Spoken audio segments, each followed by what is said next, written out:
하나님께서는 2022년이라는 이 시간을 우리에게 선물로 주셨습니다.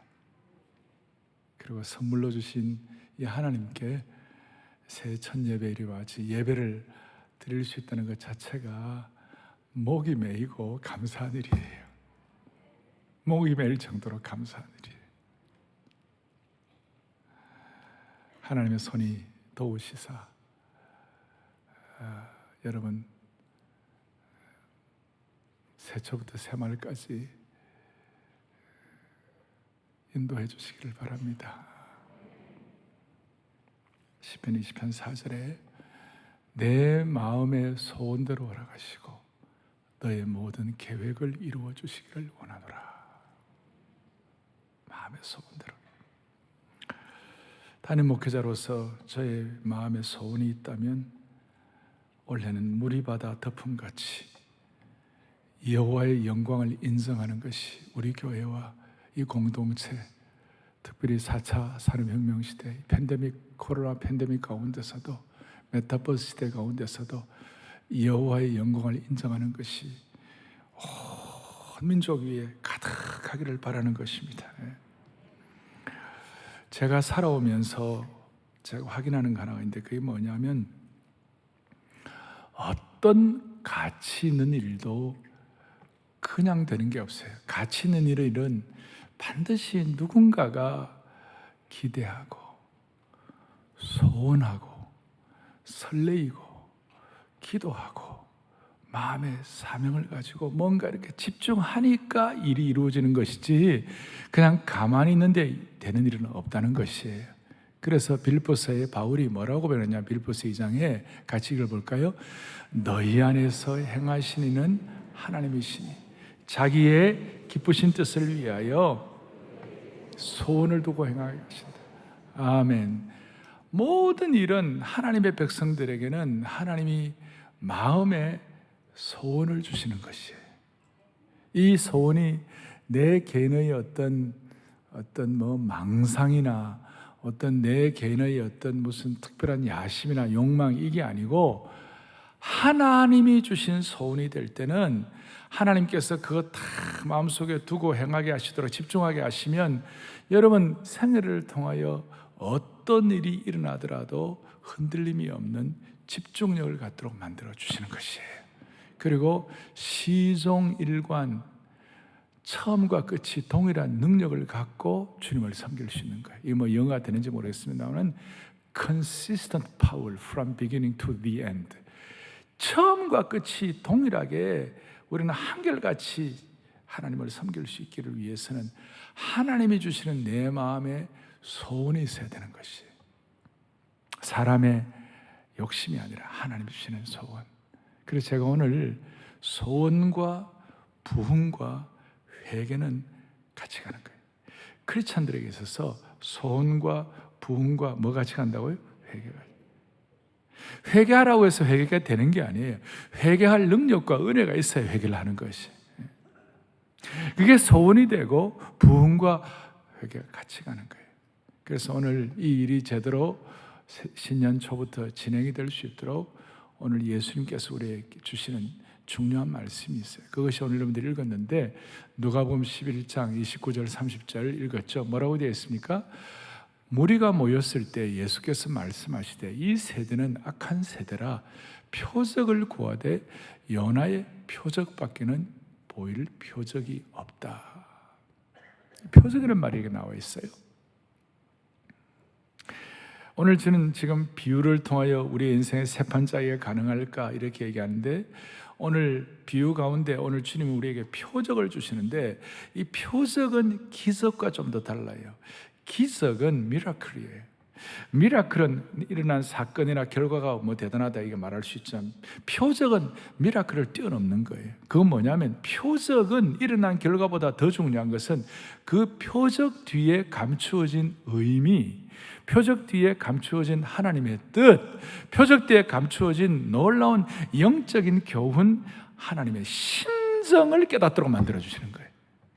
그래서 오늘 이 메타버스 시대, 이 4차 산업혁명 시대, 이 코로나 이후의 팬데믹 가운데서 오늘 우리에게 신년 예배를 드리면서 이 한 해를 관통할 만한 놀라운 표적이 뭐냐? 그 표적이 뭐냐면 30절에 요나가 니느웨 사람들에게 표적이 됨과 같이 인자도 이 세대에 그러하리라.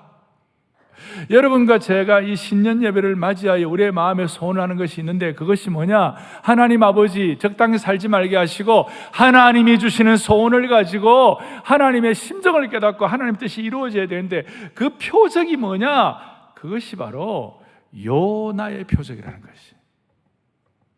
그래서 오늘 요나의 표적을 여러분들이 깨달을 때 이 한 해를 한결같이 집중을 가지고 시종일관하는 능력을 가질 수가 있다는 것입니다. 여러분, 요나를 좀 아십니까? 제가 어릴 때부터 깨달은 것은 요나와 같은 요나, 요나와 같은 요나. 그리고 여러분, 그 요나의 아들이 누군지 알아요? 이거는 이제 성경에도 안 나오는 크리스찬 조크인데, 요나의 아들이 누구냐면요, 베드로입니다. 아는지 모르겠어요. 바요나 시모나. 이거 성경에도 없는 거예요. 바요나, 바는 아들이라는 뜻인데 요나의 아들 시몬, 시몬이 베드로예요. 우리가 뭐 그런 식으로 이제 요나를 뭐 안 알 수도 있는데, 이 요나의 사건이 왜 표적이 되는가? 여러분, 하나님이 요나에게, 오늘 여러분들이 읽었습니다. 하나님이 요나에게 니느웨에 가가지고 하나님의 심판을 선포하라고 그랬어요.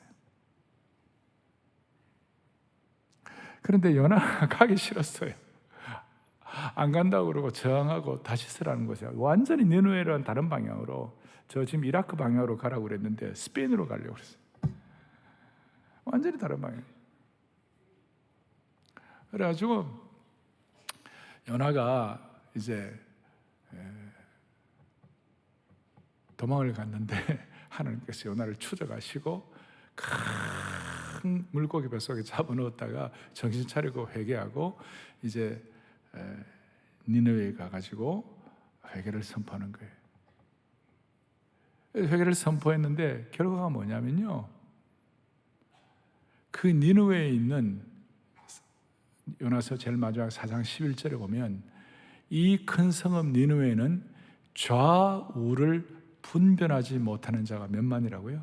12만 명이라.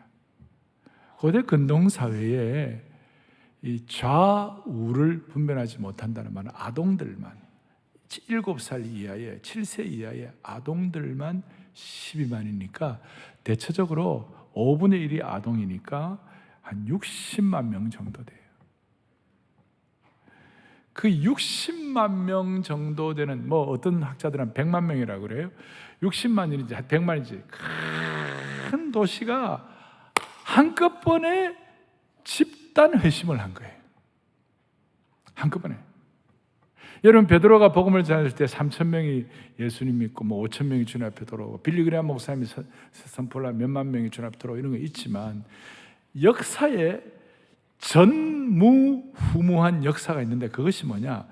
60만 명이 한꺼번에 돌아온, 이 도시 전체가 돌아온 것은요, 이거는 역사에 없는 일이에요. 우리식으로 말하면 서울이 주님 앞에 들어오고, 저 광주가 와장창 깨어지고, 대구가 깨어지고, 도쿄가 돌아오고, 런던이 회심하고, 싱가포르 회심했다. 이거 한꺼번에 대단한 역사가 일어났다는 것이. 그래서 오늘 첫 번째 생각할 것은, 한 도시가 기적처럼 다 돌아오다. 요나의 표적밖에 보여줄 것이 없다고 그랬는데, 요나의 표적의 중요한 핵심 중에 하나는 뭐냐면, 한 도시가 기적처럼 다 돌아오다. 어떻게 기적처럼 돌아왔습니까? 오늘 요나서 3장 2절에 주님께서 일어나 저 큰 성읍 니느웨로 가가지고 내가 너에게 명하면 그들에게 선포하라. 그러고 난 다음에 요나가 3장 4절에 이렇게 나와요. 요나가 그 성읍에 들어가서 하루 동안 다니며 외쳐 이르되 40일이 지나면 니느웨가 무너지리라. 40일이 지나면 니느웨가 무너지리라. 이 요나가 얼마나 정성이 없었냐면, 니느웨 전체 성읍을 돌려면 한 사흘 길이 걸려요. 사흘을 가야 되는데 하루만 적당히 이제 땜방을 하는 거예요. 왜냐하면 니느웨 가서 하기가 싫었어요. 이스라엘과 니느웨는 서로 적대 관계와 아주 앙숙 관계였어요. 그리고 니느웨 니느웨는 아수르 제국의 수도였는데 이스라엘을 너무 괴롭혔어요. 그러니까 요나 입장에서는 하기 싫은 거예요. 요나는 혹시나 내 말을 듣고 사람들이 회개하면 안 되니까 회개하라라고 말도 안 하고 40일이 지나면 니느웨가 무너진다. 이 히브리어로 딱 5단어예요. 딱 이 5단어를 하는데 말이죠. 그냥 막 집단 회심을 하는 거예요. 집단. 성의 없이 외쳤는데도 집단 회심을. 과거에 소돔 성에는 무너진다 그러니까 롯의 사위들이 농담을 여기고 회개를 안 했는데 요나서 1장 2절에 보면 뭐냐면 니느웨의 악독이 하나님 앞에 상달되어 가지고 이게 다 망해야 된다 이렇게 해 가지고 하나님께서 니느웨가 망한다고 성의 없이 요나가 말하는데도 니느웨 성 전체가 오늘 여러분들이 9절 10절 읽었잖아요. 전체가 회심하고 주님 앞에 돌아온 거예요. 할렐루야. 놀라운. 그래서 10절에 하나님께서 그들이 행한 것과 그 악한 길에서 돌이켜 떠난 것을 보시고 하나님이 뜻을 돌이키사 그들에게 내리리라고 말씀하신 재앙을 내리지 아니하시니라. 하나님 뜻을 돌이켰다는 말을 어떤 번역판에는 하나님이 회개했다 이런 말이 있어요. 하나님이 회개하신 건 아니고 하나님이 결정하신 것을 돌이켰다 그런 뜻이겠죠. 그러고 난 다음 오늘 누가복음 11장 32절에 요나에 대한 이 해석에 대해서 이렇게 말합니다.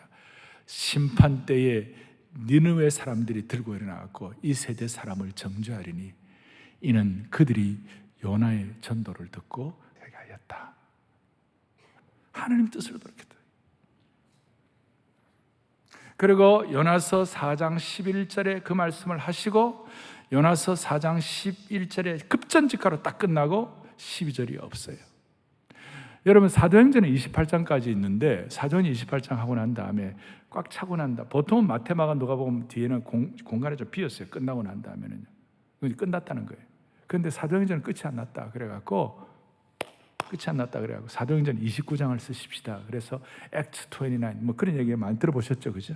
사도행전 29장 이제 우리가 계승해서 써야 된다 이런 말이 있는데 오늘 여러분들과 제가 잘 깨닫고 난 다음에 요나서 4장 12절을 저와 여러분들이 써야 되는 거예요. 12절이 있어요, 없어요? 12절은 없어요. 여러분들과 제가 요나서 4장 12절을 써야 되는 거예요. 그럴 때에 무슨 일이 벌어집니까? 소원과 부흥과 회개의 문제가 한꺼번에 해결되는 것이에요. 요나서 4장 12절. 오늘 이런 역사가 우리 가운데 일어나기를 바랍니다. 자, 두 번째로 생각할 것은 이런 상황 가운데 우리는 진실로 회개와 부흥을 원하고 있는가? 제가 이 말씀을 왜 드리는가 하면 요나는 진실로 회개하기를 원치 않아요. 진실로 니느웨가 다 깨어지고 돌아오기를 원치 않았어요. 제 얘기가 아니고 다 3장 10절에 다 회개하고 돌아오니까 4장 1절에 요나가 뭐랬냐면 요나가 매우 싫어하고 성을 냈어요. 아니 저 원수 같은 저 니느웨가 주님 앞에 돌아오다니 있을 수가 없다는 거예요. 그러니까 40일이 지나 무너지겠다고 그랬는데 회개하고 돌아오니까 자기가 좀 바보같이 느껴진 거예요, 요나가. 그래갖고 화가 나가지고 하나님 앞에 막 4장 2절에 말이죠. 여호와 기도하고 뭐 구고 있을 때 뭐 이런데 하나님 뭐 재앙을 내리지 아니하신 하나님인 줄 내가 알았습니다라는 이 말이 좋은 말이 아니고 하나님께 티징하는 거예요, 지금. 하나님 티징하는 거예요. 하나님께 비아냥거리는 거예요. 겁도 없이. 하나님 앞에서 하나님을 막 비아냥. 왜냐하면 니느웨가 악의 대명사였고 니느웨 이 아수르 제국은 너무 잔인하고 독한 못된 그런 나라였어요. 이스라엘에 대해서 못할 짓을 너무 많이 해가지고 뭐 포로들을 잡아가는데 손목을 서로 뚫어가지고 데리고 가지 않나. 잔인의 극치였어요. 그러니까 정말 싫었어요, 이 요나가. 그래서 원수 같은 니느웨가 무너진다고 그렇게 선포하라고 그러니까 요나 입장에서는 속으로 할렐루야, 아니 그럼 할렐루야 하면 안 되겠지만 할렐루야 기뻐했어요. 그러면 니느웨의 관계에 있어서는 요나가 나중에 다시스로 도망하다가 처음에 다시스로 도망하다가 그 이제 풍랑 만나가지고 큰 고기 뱃속에 들어갔잖아요. 그래갖고 3일 동안 있으면서 회개를 했다고요? 3일 회개를 했다고? 회개는 했는데 니느웨에 대한 회개는 안 했어요. 니느웨에 대해서 자기 생각이 잘못된 거에 회개하지 않았어요. 진짜 요나는요 뒤끝 장렬이야. 뒤끝 장렬이야. 요나가 너무 화를 내니까, 너무 열받으니까 하나님과 막 항의를 하고 그러니까 하나님께서 요나에 대해서 특단의 조치를 취했어요. 이게 정신 차려야 된다. 그러면서 무슨 일이 일어나냐면 요나가 니느웨가 망할 것을 기대하면서 언덕에서 이제 망하느냐 안 망하느냐 이제 구경하고 있는데 하나님께서 요나에게 뭘 주셨냐면요, 박넝쿨을 주세요. 박넝쿨을 줘가지고 그 뜨거운 햇볕을 피할 수 있도록 그렇게 만들었어요. 어느 정도 좋았냐면 요나서 4장 6절에 요나가 박넝쿨로 말미암아 크게 기뻐했다고 그랬어요. 근데 하루 뒤에 다음 날 하나님이 작은 벌레를 예비하셔가지고 박넝쿨을 뿌리부터 갉아먹게 하셨어요. 박넝쿨이 시들어서 죽어버렸어요. 그 요나서 4장 8절 바로 뒤에 요나가 박넝쿨이 시들어 죽는 것 때문에 요나가 열받아가지고 하나님, 이게 무슨 일입니까? 박넝쿨을 죽이시다니 내가 사는 것보다 죽는 것이 내게 더 낫겠습니다. 와, 이거 선지자도 이렇게 죽는다는 말을 자꾸 하네요. 그러니까 요나가 하나님 앞에 자기를 죽게 해달라고 쉽게 말하면 땡깡을 부린 거예요. 땡깡을 부르니까 4장 9절에 하나님께서 너가 이 박넝쿨로 말미암아 내게 성내는 것이 어찌 옳으냐 하시니 요나가 대답하되 내가 성내어 죽기까지 할지라도 옳습니다. 그렇게 진짜 땡깡이에요, 진짜. 그러니까 하나님께서 4장 10절 10절에 너가 수고도 아니하고 재배도 아니하였고 박넝쿨은 하룻밤에 났다가 말라버리는 이 박넝쿨을 네가 아끼거든. 11절 하물며 이 큰 성읍 니느웨에는 좌우를 분별하지 못하는 자가 심한 명이요 가축도 많이 있나. 내가 어찌 이 생명들을 아끼는 것이 중요하지 않겠느냐. 그걸로 요나서 끝인데 뒤에 이제 예수님께서 요나의 표적을 말씀한 거 보니까 여기서 드디어 요나가 깨어진 것 같아요. 하나님의 심정을 깨닫고 주님, 내가 마음이 너무 좁았습니다. 너무 좁았습니다. 그래서 오늘 먼저 주님 우리에게 이제 적용이라 할까, 우리가 교훈받기를 원하는 것은 우리가 요나서 4장 몇 절을 써야 한다고요? 12절부터 우리가 써요. 표적을 깨닫고 집단 회심을 통하여 한 도시가 다 돌아가는 걸 보면서 또 요나가 하나님 앞에 항의하고 막 그냥 행패를 부려도 하나님이 요나에게 은혜를 주셔갖고 깨닫고 난 다음에 요나서가 4장 12절부터 요나가 이제 은혜를 받는데 우리가 깨닫는 건 먼저는 요나의 그 속 좁음을 해결해야 하는 거예요. 속 좁음을 하나님 해결시켜야 돼요. 오늘 새해를 맞이하면서 저와 여러분의 속 좁음을 해결해 주시기를 바랍니다. 이런 메시지를 들으면서 여러분들과 제가 우리 모두는 속 좁음의 한계 속에 있습니다. 거룩한 탕평이 없습니다. 제발 좀 마음을 넓혀야 되는데 사람은 누구나 다 예외 없이 한 구석에는 다 간장종지 같은 그런 좁은 것이 많아요. 우리에게는. 저도 있고 여러분 다 있어요. 그래서 하나님은 저에게는요 무슨 일을 시키실 때는 늘 먼저 마음부터 넓히게 하셨어요. 제가 쓰는 용어로 말하면 저와 여러분들이 주님의 일을 하게 되고 시대 앞에 하나님께서 뭔가 하나님의 사명자로서 역할을 감당하게 하실 때는 반드시 믿음의 용량을 넓게 하신 줄로 확신합니다. 우리의 마음을 넓히게 하신 거예요. 마음을. 그리고 이 속 좁음이 죄의 근본 뿌리인 자기 중심성과 결탁하고 결합하면 흉기가 되는 거예요. 그 속 좁음의 흉기가 되어가지고 나도 찌르고 형제도 찌르고 공동체도 찌르고 심지어 남편과 아내 사이 서로 막 찌르는 거예요.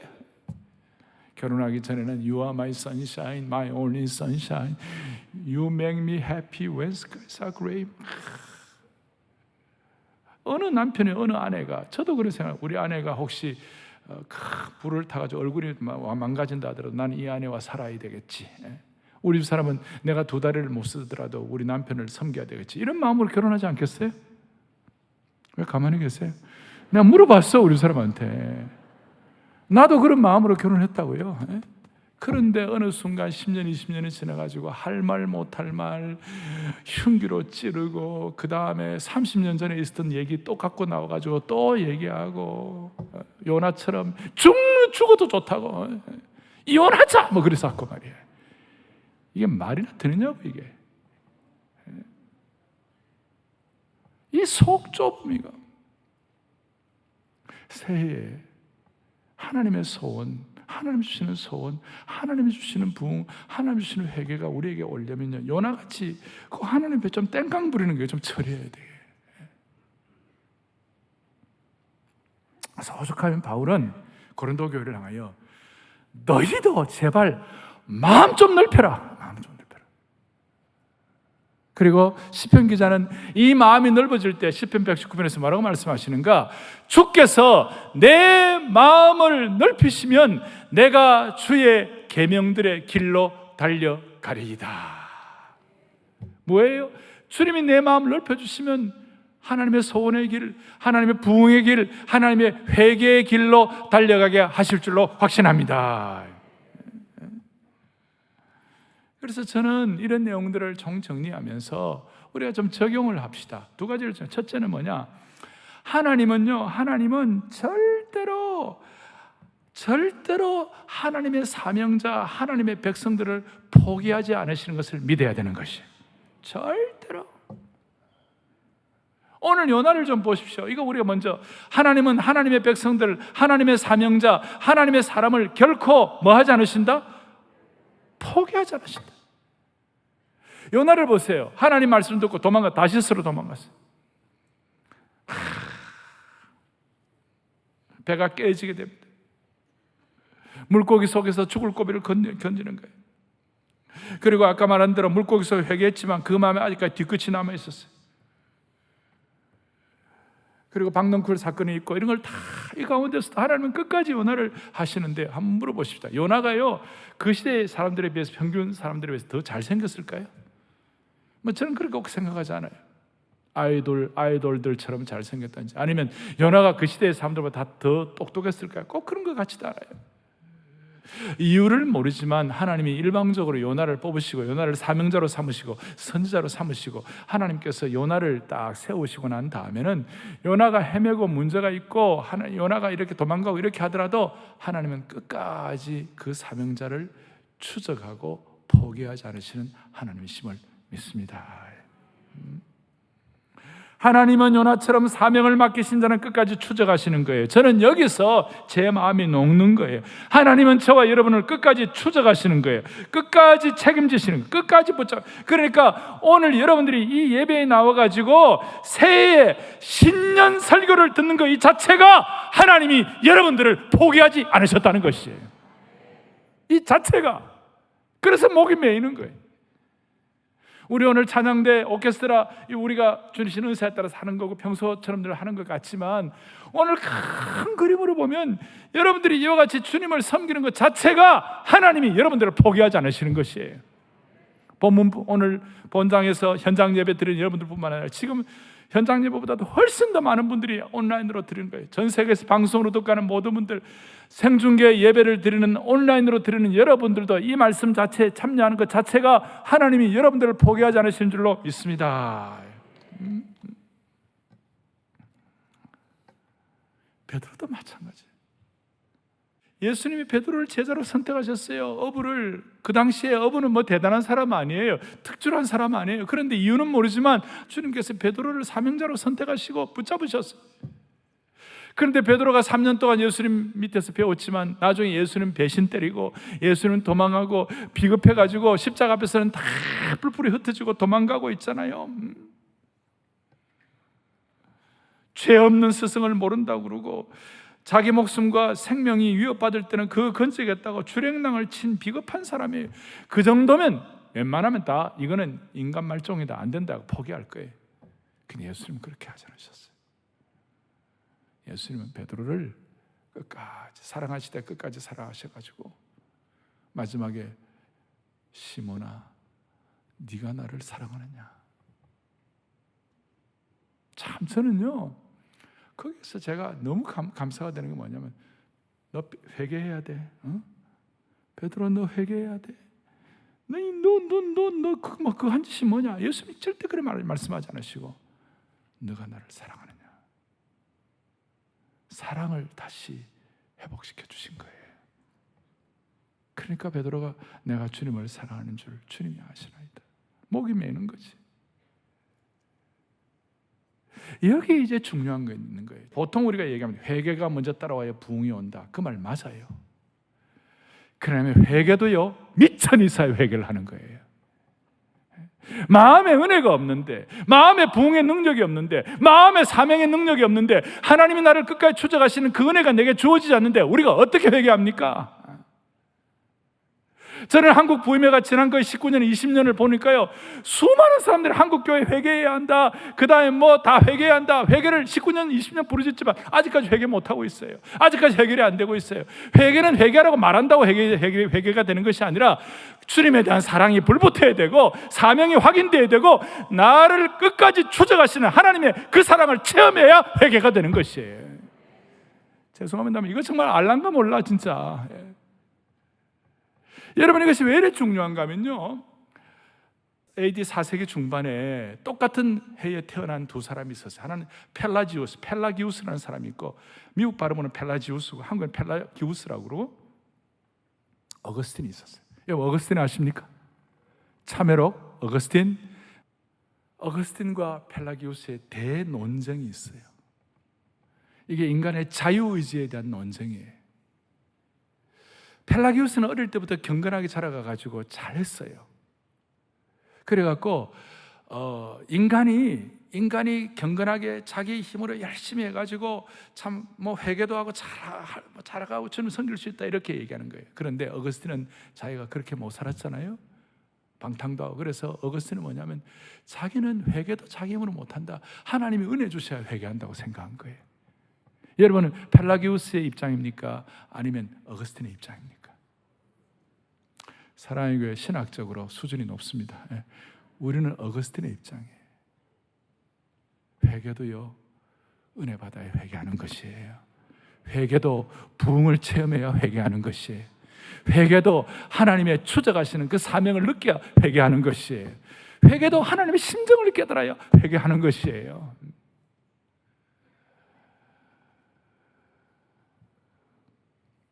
그래서 우리는 하나님이 우리를 절대 포기하지 않으시는 그걸 깨닫고 이 한 해 동안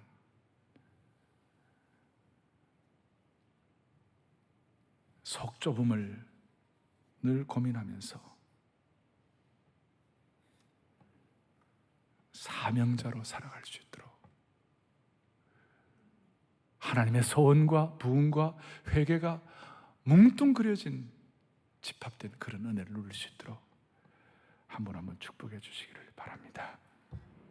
한 가지만 더 우리가 적용할 것인 그것은 뭐냐?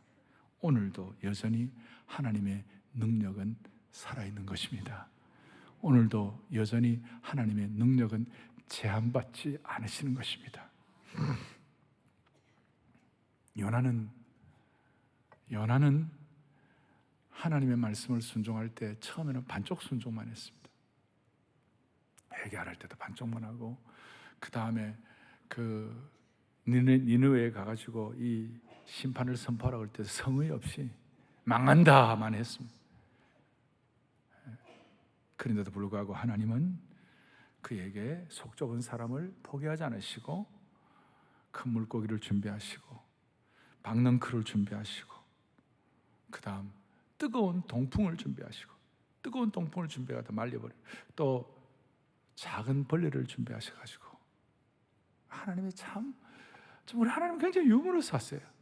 큰 물고기를 준비하시고, 요따만한 벌레를 준비하시고, 동풍을 준비하시고, 박넝쿨을 준비하시고, 하나님의 능력인 줄로 믿습니다. 우리 모두에게. 그래서 이런 은혜를 주시니까 그 니느웨 사람들이 모두가 다 물도 마시지 않고 금식하면서 회개하면서, 심지어 짐승들도 금식하고, 골룡포를 입은 왕이 굵은 벼옷을 입고 바닥에 내려앉아 하나님께 부르짖었습니다. 대단한 능력입니다. 그래서 하나님께서 이 한 해 동안 우리를 모두로 하여금 하나님이 주시는 마음의 소원, 하나님이 주시는 내 야망이 아니라, 내 인간의 망상이 아니라 하나님 주시는 그 꿈을 이루기 위하여, 우리의 미래가 있기 위하여 그 꿈을 가지고 또 다시 시작할 수 있는 힘을 갖도록 은혜를 주시기 위하여 하나님은 우리에게 큰 물고기도 예비할 것입니다. 하나님은 우리에게 박넝쿨도 예비할 것입니다. 하나님은 우리에게 필요한 것들로 작은 벌레도 사용해 주실 것입니다. 그래서 우리를 다시 살리사 주를 기뻐하는 백성으로 부흥시켜 주시기를 원하는 겁니다. 자, 마무리를 하십시다. 처음 제가 말씀한 대로 하나님의 일은 누군가가 소원하고 부흥하고, 누군가가 기대하고, 누군가가 설레야 일이 이루어집니다. 왜 이것이 필요합니까? 아수르의 위기가 있었다면 지금 대한민국에도 위기가 있는 것입니다. 대한민국은 과거에도 위기가 많았고 지금도 있고 앞으로도 위기가 있을 것입니다. 3월 9일 대선을 앞에 놓고 아주 희한한 일들이 일어날 것입니다. 경제 위기, 정치 위기, 남북 관계 위기, 환경의 위기, 중국의 위기, 수많은 위기가 있을 것입니다. 제가 우리 한국교회 5대 주적 얘기했죠. 첫째는 뭐냐? 공산주의. 두 번째로는 이단들. 세 번째는 극단적 이슬람. 네 번째는 엔티 기독교. 다섯 번째는 잘못된 차별금지법. 이런 것들이 우리 앞에 다 있을 거예요. 그런데 이 가운데 하나님이 예비하신 큰 물고기와 하나님이 예비하신 박넝쿨과 하나님이 예비하신 작은 벌레들을 가지고 승리하기를 바라는 것입니다. 지금도 하나님의 능력은 제한이 없는 것입니다. 제가 믿기로서는 우리나라는요, 부흥이 없으면 소망이 없습니다. 우리나라는 부흥이 있어야 소망이 있는 나라가 되는 것이에요. 노 부흥, 노 소망이에요. 우리는 우리 자신도 마찬가지예요. 대한민국은 1907년도에 평양의 부흥을 경험했습니다. 오늘 이 니느웨의 부흥을, 강도는 좀 적겠지만 그래도 니느웨의 부흥을, 평양 부흥을 통하여 우리 민족은 맛을 보았습니다.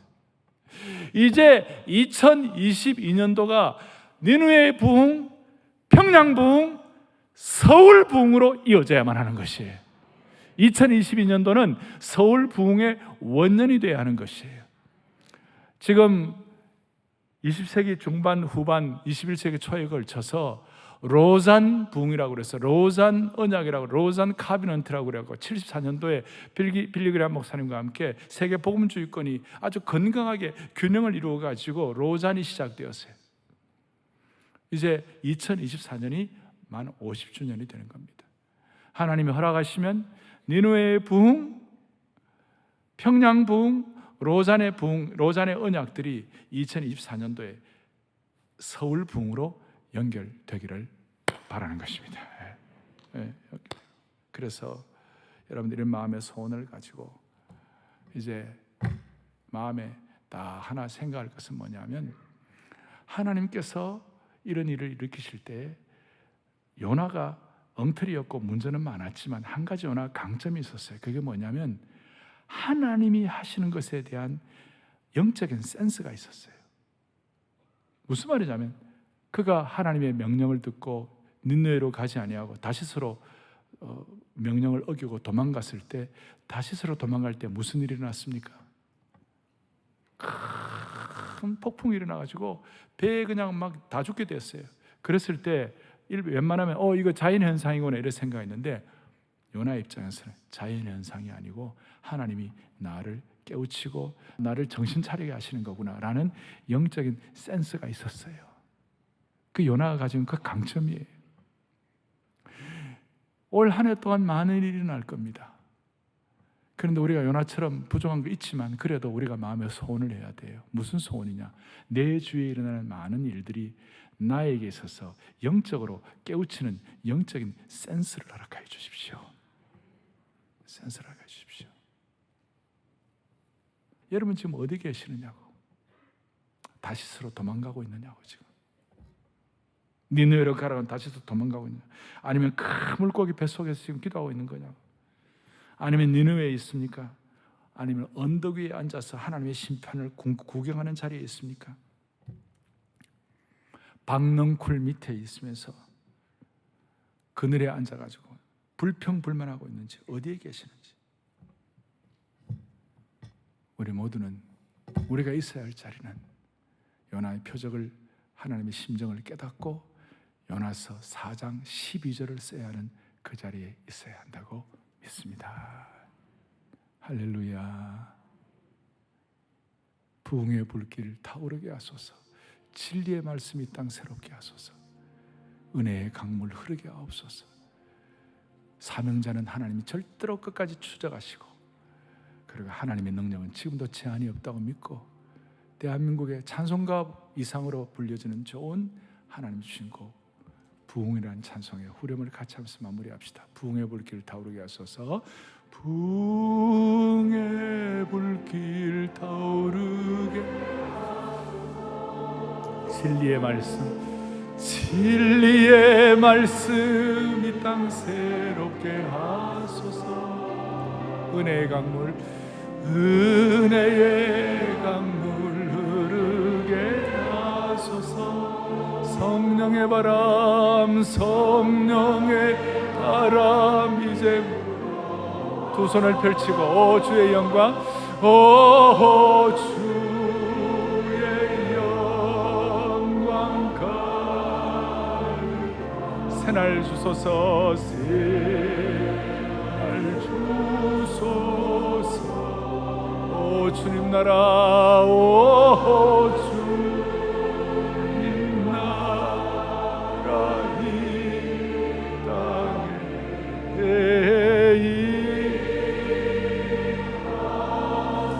오 주의 영광 가득한 새날 주소서. 우리 사명자가 갖는 기도의 제목이에요.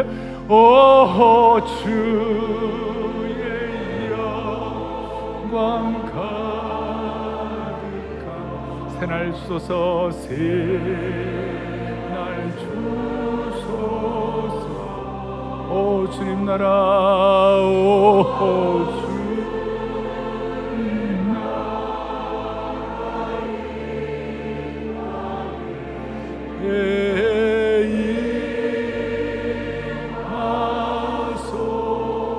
임하소서. 가슴에 손을 얹겠습니다. 살아계신 하나님 아버지, 신년 예배 감사의 목이 메어 주님 앞에 예배자로 우리 자신을 올려드리게 하신 것 감사합니다. 주님 오늘 요나의 말씀을 우리에게 주신 음성으로 듣게 하여 주셔서 끝까지 주저하시는 그 주님 앞에 마음과 뜻과 정성을 다하여 다시 한번 새로워지는 이 예배로 삼아 주시기를 원하옵나이다. 2022년 한 해는 마음 좁은 것, 속 좁은 마음 다 정리하게 하시고 바다보다 넓은 하나님의 말씀을 가지고 물이 바다 덮음 같은 하나님의 영광과 은혜를 사모하는 한 해가 되게 하여 주시옵소서. 모두가 다 요나서 4장 12절을 하나님의 능력을 제한하지 아니하고 기록하고 지필하는 거룩한 주님의 제자로 삼아 주옵소서. 할렐루야. 우리의 생명과 소망 되시는 우리 주 예수 그리스도를 받들어 간절히 기도 올리옵나이다. 아멘.